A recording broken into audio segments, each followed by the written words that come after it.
കനത്ത മഴയിൽ സംസ്ഥാനത്ത് വൻ നാശനഷ്ടങ്ങൾ. കോഴിക്കോട് തെങ്ങ് കടപുഴകി വീണ് ബൈക്ക് യാത്രികൻ മരിച്ചു. ഇടുക്കിയിൽ മരം വീണ് ഇതര സംസ്ഥാന തൊഴിലാളി മരിച്ചു. കഴിഞ്ഞ മഴക്കാലത്ത് ഉരുൾപൊട്ടിയ വിലങ്ങാട് വീണ്ടും മണ്ണിടിച്ചിൽ. മലയോര യാത്രകൾക്ക് നിയന്ത്രണം. 5 ജില്ലകളിൽ അതിതീവ്ര മഴ മുന്നറിയിപ്പ്. 9 ജില്ലകളിൽ ഓറഞ്ച് അലർട്ട്.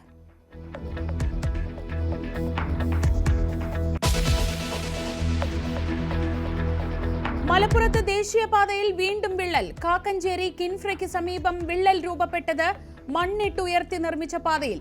കനത്ത മഴയിൽ പാലക്കാട് കുളപ്പുള്ളി പാതയിൽ മണ്ണിടിച്ചിൽ. ഒറ്റപ്പാലത്ത് ഗതാഗത നിയന്ത്രണം.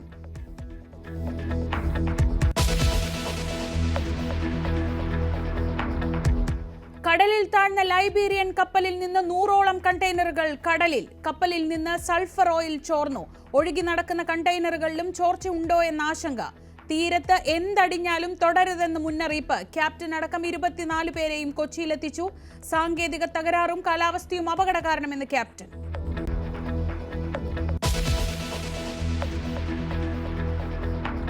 തിരുവാങ്കുളം പോക്സോ കേസിൽ തെളിവെടുപ്പിനിടെ ജനരോഷം. പ്രതിയെ ആക്രമിക്കാൻ ശ്രമിച്ച നാട്ടുകാരെ പോലീസ് തടഞ്ഞു.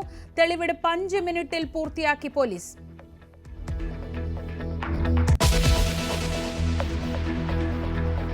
ഇന്നേക്ക് 26-ാം നാൾ നിലമ്പൂർ വിധി എഴുതും. ജൂൺ 23-ന് ഫലമറിയാം. ഷൗക്കത്തോ VS ജോയോ സ്ഥാനാർത്ഥിയെന്ന് ഉടൻ പ്രഖ്യാപിക്കാൻ UDF. ഇടത് സ്ഥാനാർത്ഥിയെ ഉടൻ അറിയാമെന്ന് MV ഗോവിന്ദനും.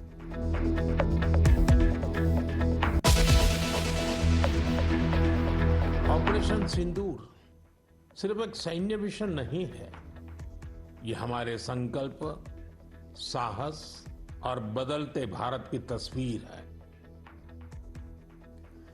ഓപ്പറേഷൻ സിന്ദൂർ ഭീകരവിരുദ്ധ പോരാട്ടത്തിൽ ആത്മവിശ്വാസം നൽകിയെന്ന് മൻ കി ബാത്തിൽ പ്രധാനമന്ത്രി നരേന്ദ്രമോദി. സർവകക്ഷി സംഘങ്ങൾ വിദേശത്ത് കൂടിക്കാഴ്ച തുടരുന്നു. ന്യൂയോർക്കിൽ ട്വിൻ ടവർ ആക്രമണ സ്മാരകം സന്ദർശിച്ച് ശശി തരൂരിന്റെ സംഘം. ഡൽഹിയിൽ NDA മുഖ്യമന്ത്രിമാരുടെ യോഗം.